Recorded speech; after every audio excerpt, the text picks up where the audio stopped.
Hi, I'm Adrian Weckler, the technology editor of the Irish Independent.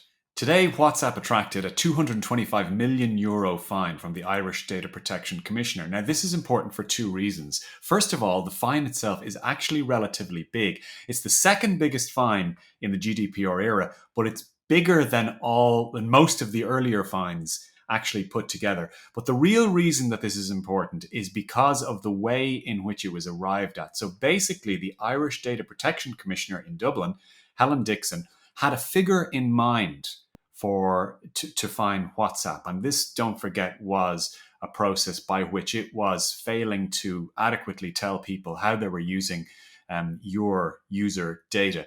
But Helen Dixon had a sum in mind, and it was around €50 million. By law, she has to share that figure with other EU regulators. They thought it was way too low, so they kicked up and triggered a process with the European Data Protection Board, as is their right. They couldn't reach agreement on it, so that overarching data regulator, the European Data Protection Board, ordered the Irish Data Protection Commissioner to higher the fine. And so she arrived at a fine of €225 million. Now, WhatsApp is appalled.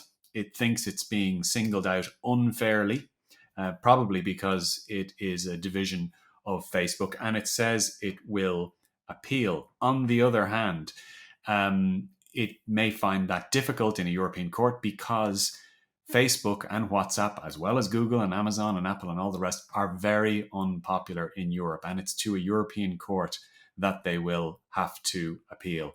So this decision sets a precedent in a number of ways. And it looks like it may be the beginning of the end of the idea that Ireland is the true one-stop shop for regulating big tech. It still maintains most of that in terms of a label, but this episode shows that what it decides can be appealed or can be effectively be vetoed by other EU regulators.